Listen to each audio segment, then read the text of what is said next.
Hey, welcome to my office. So I had this bookshelf in here and it just wasn't cutting it. It was just super cluttery and I love floating shelves. So I got plywood, black pipe, and made my own floating shelves. I don't know about you, but black pipe is awesome. This was not an expensive project and it only took me just a couple of days. You could probably do it all in one if you really wanted to. I'd love to show you how I made it, so check this out. Yeah, started out by clearing out all the junk in the corner. As you can see, it was pretty cluttered. Then I unpacked my pipe. I used 1/2 inch black pipe and flanges. Then I had measured all of my points where I wanted to hang the shelves from, and you've got to use studs, and luckily mine were 16 inches on center, and so I used 2.5 inch deck screws.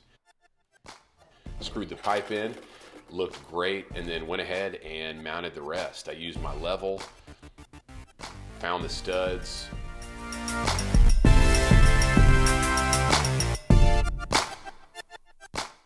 wrapped it around the corner,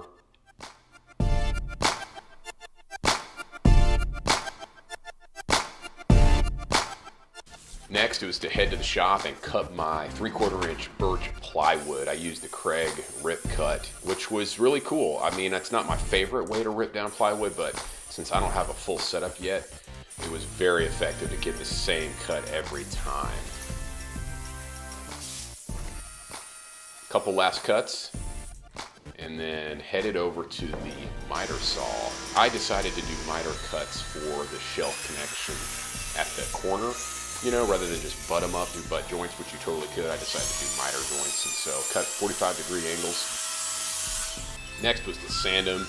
As you can see, I've got my helpers in the shop. I always love when my kids come and play, as long as they're safe. But they're cleaning right here, which is awesome. So yeah, just sanding the shelves smooth and getting them prepped for some pocket holes. I didn't need to do anything crazy for the pocket holes, just a couple in each one at the miter joint, just so they would stay connected. The main connection is going to be a screw under each pipe to hold them steady. So yeah, tightened them up, made sure the joints were good, and that made it easier to install them.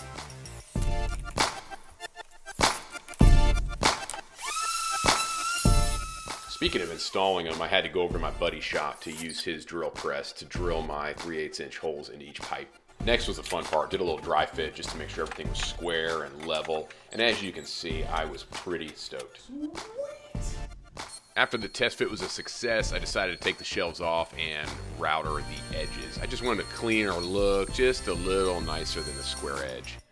Then some more sanding just to make sure everything was real smooth and tight.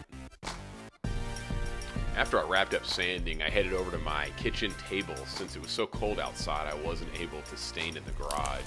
So I made it work. And I used a stain called ebony, which was as close to black as I could get. And I thought it was really cool.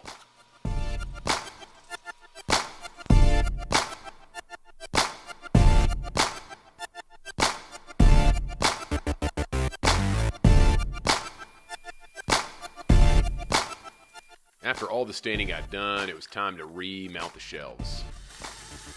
Boom. Luckily, the mail came the same day and I was able to unbox my new puck lights that I got. I shopped around for a lot of different lights and I went with these. They're battery powered, operate by a remote. Perfect.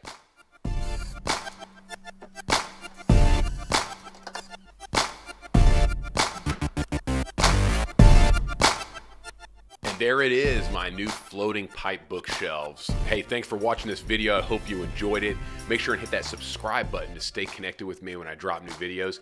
And if you want to stay connected with what I'm doing currently, make sure and follow me on Instagram. Later.